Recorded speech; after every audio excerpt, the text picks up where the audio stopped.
Fala aí pessoal, vamos que vamos para mais um vídeo, Teclas Daniel na área com as principais informações do São Paulo para fechar o ano de 2025 para vocês. O São Paulo realizou acerto pré-contrato com o jogador, já é jogador do São Paulo e vamos falar também dos principais movimentos das últimas horas do São Paulo, onde envolve o Gaston Ávila, envolve também um novo jogador do Mirassol, comentar também sobre Lucas Ramon, falar também sobre o Rodriguinho lá no Botafogo e o Alan. Eu tenho um trecho aqui desse vídeo que eu separei para vocês de um amigo nosso, o Deco, do canal do Flamengo, canal Deco SRN. Ele vai dar a opinião dele e algumas informações referente ao jogador Alan, onde São Paulo quer muito contar para a próxima temporada. Sendo assim, já conto com o seu likezão agora. Muito obrigado pelo seu like, a sua inscrição também ajuda demais no nosso crescimento e, se possível, dá aquela hypada pra gente aí no vídeo,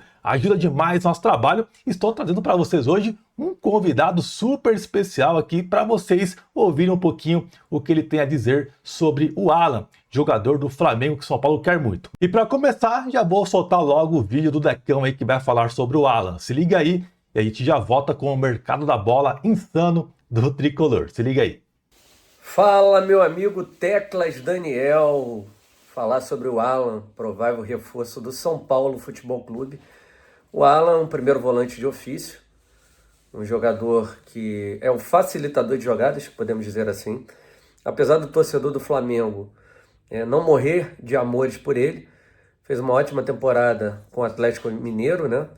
Mas no Flamengo não se achou, né? E precisa reencontrar o futebol apresentado no Atlético Mineiro. Então ele é um facilitador de jogadas, é o jogador da pré-assistência, é o jogador que começa as jogadas lá de trás, né? Uma saída de três, ele pode ser esse terceiro jogador, abrindo os dois zagueiros, né? O São Paulo com o Crespo joga com três homens ali, pode ser uma saída de 3-2 no caso, né? Com os três zagueiros, ou um 3-1 mesmo, né? Com o Alan sendo esse cara ali na saída de bola, facilitando, né, as jogadas para os homens de meio campo, né, a bola tem que passar por ali antes.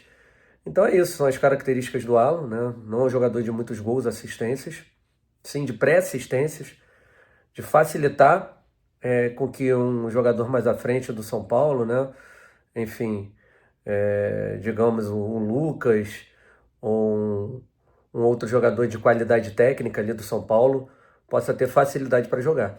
Então essa é a característica do Alan, né? É um jogador formiguinha, né? Como é o Marcos Antônio, mas característica totalmente diferente.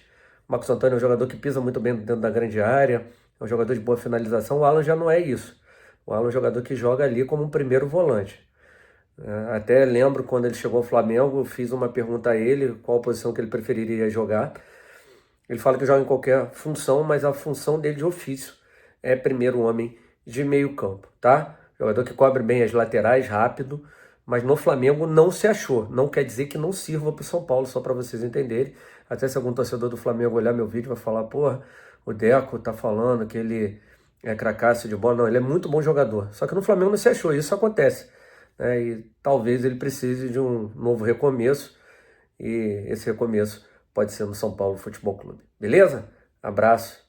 Saudações. Bom, pessoal, e essa foi a participação do nosso amigo Deco, falando um pouquinho do Alan, que por sinal o Deco ele tá viajando e deu uma pausa para poder falar um pouquinho sobre o jogador pra gente, né? E confesso que ele me pegou um pouco de surpresa porque eu não esperava essas qualidades que ele acabou falando do jogador, que de fato no Flamengo não conseguiu se destacar por lá, e o Flamengo também tem diversos jogadores, né, pessoal? Então tem essa competição, né? Ele deixou aí que aqui no São Paulo, no caso, o jogador pode acabar ajudando, né, e encaixando no nosso sistema. Veremos, né? Mas é bem provável aí, vendo os movimentos, que o São Paulo vai conseguir trazer esse jogador. Então tá aí, cara, muito sua opinião. O que você achou? Comenta aqui embaixo. E de novo, Deco, obrigado aí pela moral.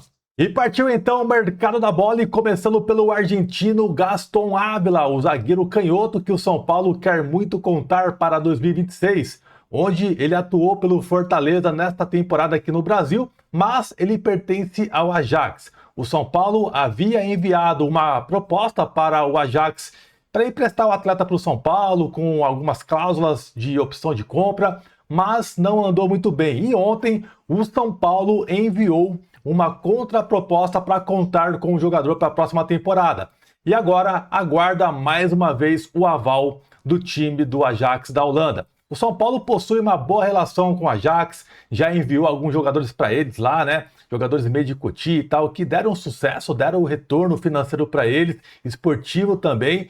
E o São Paulo agora espera, né? Uma contribuição por parte do Ajax. Agora, ceder um jogador, facilitar um pouquinho ali a transferência com o São Paulo.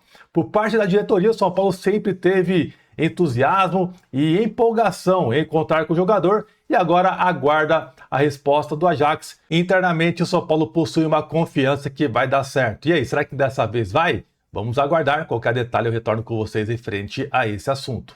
E nesta última terça-feira, o Botafogo voltou com tudo para tentar tirar um jogador do São Paulo, que é o Made in Cotia, Rodriguinho. E uma proposta está sendo planejada pelo clube carioca a ser enviada para o São Paulo. Informações iniciais do jornalista Valentim Furlan. O São Paulo aguarda a proposta, até o momento não chegou nada na mesa do São Paulo. E se por acaso pintar a proposta, o São Paulo certamente vai avaliar e deve de fato aí liberar o Rodriguinho. Mas na mesma terça-feira, após essa notícia do Rodriguinho no Botafogo, surgiu a notícia que o Botafogo sofreu um transfer ban na FIFA, referente à compra do meia Almada. E pelo que parece, o Botafogo até soltou uma nota depois e está tentando já resolver toda essa questão e promete voltar com força aí no mercado e realizar as contratações para 2026. A princípio, aí, o Botafogo já tem mais ou menos o seu plano para escapar desse transfer ban, tá? Então o São Paulo novamente deve entrar em negociações com o Botafogo. O Ferrarese estava praticamente com o pé lá no Botafogo, mas as negociações não avançaram. O São Paulo queria alguns jogadores do Botafogo que acabaram que decidiram não vir para cá, não queriam sair ali do Botafogo e tal, e acabaram que complicou um pouco ali os planos do São Paulo, então travou um pouco as negociações que envolviam o Ferrarese e também o Pablo Maia. Mas agora o Botafogo volta com tudo aí para tentar contratar o Rodriguinho. Veremos, o São Paulo certamente vai avaliar a proposta e não deve fazer jogo duro se for uma proposta considerada positiva para o tricolor, visto que o Rodriguinho já atuou com vários treinadores e não conseguiu deslanchar até então aqui no São Paulo, e é um nome que certamente é considerado negociável pelo São Paulo. E aí, você venderia o Rodriguinho para o Botafogo? Detalhe que o Botafogo ainda precisa resolver algumas pendências com o São Paulo. O Vitória, antes de fechar com o Eric, né, o São Paulo exigiu que o Vitória pagasse as dívidas antigas que ainda estavam ali pendentes. Eles conseguiram acertar tudo e o São Paulo foi lá e negociou o Eric. Então tomara que o São Paulo faça a mesma coisa com o Botafogo. E também nesta última terça-feira pintou mais um nome no radar do São Paulo. Agora a bola da vez é o ponta esquerda do Mirassol, o Alisson. O jogador pertence ao Torpedo da Rússia. Ele possui contrato com o Mirassol por empréstimo por mais 6 meses. E o São Paulo está planejando enviar uma proposta para ter o jogador na próxima temporada. Por enquanto não há detalhes de valores, nada do tipo. Certamente São Paulo vai tentar aquele modo, né, de empréstimo com opção de compra, obrigação, mas tem esse impasse ainda porque o jogador está emprestado ao Mirassol, tem mais 6 meses de contrato. O Mirassol tem a prioridade de compra do atleta, que está no valor de 4 milhões de reais. Essa informação foi levada em primeira mão pela ESPN. E agora o São Paulo espera, né, uma definição ali se o Mirassol vai contar com o jogador de forma definitiva ou se não vai, porque a preferência de contratação nesse momento é do Mirassol. A mesma coisa, rapaziada, que acontece com o Marcos Antônio aqui no São Paulo, onde o Flamengo possui interesse no jogador. Ele ainda pertence ao time da Lazio, mas tem esse contrato de empréstimo amarrado com o São Paulo, e o São Paulo tem a obrigação de compra do atleta, né? A prioridade, a obrigação que seja aí do Marcos Antônio. Então, esse jogador aí, mais um do Mirassol, algumas pessoas acabaram elogiando, outras pessoas acabaram que falaram, pô, mais um do Mirassol, pô, de novo, né? Mas É o que o São Paulo pode fazer no momento. O jogador tem um valor baixo de mercado, ele está avaliado hoje, segundo o Transfer Market, em 1.400.000 de euros, e é um jogador que não possui histórico de lesões, tá? Os clubes que ele passou, pessoal, não foram assim grandes clubes. O maior aqui do Brasil foi o Bahia, passou pelo Goiás, passou também pelo Cuiabá, Vila Nova, Paraná. Esses foram alguns clubes que ele passou aqui no Brasil, e é um jogador que nasceu em Guarulhos, aqui em São Paulo, possui 26 anos de idade. E aí, é uma boa, mas eu acho que vai ser um pouquinho difícil porque ele possui esse vínculo amarrado com o Mirassol. Veremos. Qualquer novidade, retorno para vocês. E o próximo já podemos falar que é do São Paulo. Fechou com o São Paulo o Lucas Ramon. Também atuou pelo Mirassol, lateral direito, e o São Paulo encaminhou um pré-contrato com o jogador e será jogador do São Paulo. Ele ainda possui vínculo com o Mirassol até maio do ano que vem, e o São Paulo está tentando agora um acordo com o Mirassol para ter o jogador de forma antecipada aqui no São Paulo. Informações iniciais do Globo Esporte. Então, Lucas Ramon já é do São Paulo. Resta definir, chega agora em janeiro ou depois, quando encerrar o seu contrato com o Mirassol. São Paulo vai tentar talvez colocar uma grana para o Mirassol ou envolver algum jogador. Entre os atletas, ainda tem o Luan, que é um jogador que pode virar ali uma moeda de troca do São Paulo, mas o Luan geralmente ele não quer muito ser envolvido em trocas, tá? Mas veremos o que vai acontecer nos próximos dias, mas Lucas Ramon é o novo lateral direito do São Paulo. E o São Paulo anunciou hoje e definiu as contratações de forma definitiva de Tapia e também do lateral esquerdo Enzo Dias.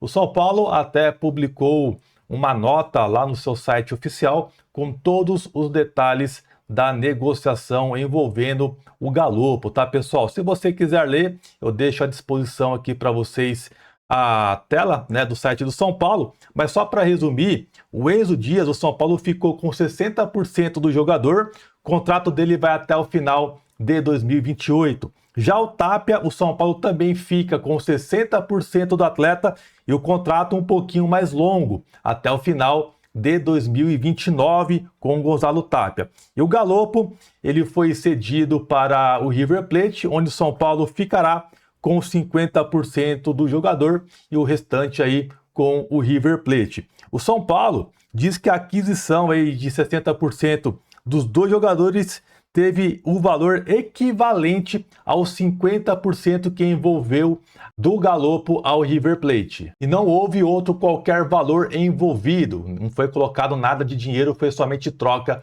envolvendo os três atletas. E aí, você achou um bom negócio sendo feito pelo São Paulo? De fato, o Galopo não se destacou aqui no São Paulo, é um jogador que mostrou ter potencial e qualidade, mas infelizmente não deu certo aqui. Assim como o Tapia e o Enzo Dias também não deram certo no River. Então acho que todo mundo saiu ganhando um pouquinho ali, né? Eu acho que mais o São Paulo, que ganhou dois jogadores e ainda ficou com 50% do Galopo. Cara, eu acho que foi um negócio muito bom para o São Paulo, tá? Eu só fiquei meio assim que o tempo de contrato do Tapia foi um pouquinho longo, tá? Um contrato de 4 anos, cara, é algo assim alto, né? Mas veremos, é um jogador que hoje atua por seleção. O Enzo Dias mostrou seu potencial, acho que 3 anos para o Enzo Dias está de boa, mas eu achei que o São Paulo nessa aí se saiu muito bem. Quero muito seu comentário, participa aqui embaixo no campo de comentários. Bom, pessoal, essas foram as principais informações do São Paulo para fechar o ano de 2025 para vocês. Espero que vocês tenham curtido o vídeo e que você tenha uma excelente virada de ano e que 2026 seja um ano maravilhoso e excelente para todos vocês que acompanham o nosso canal e que seja um ano abençoado para toda a sua família também. Fechou? Tamo junto, um abração e até 2026. Valeu, rapaziada!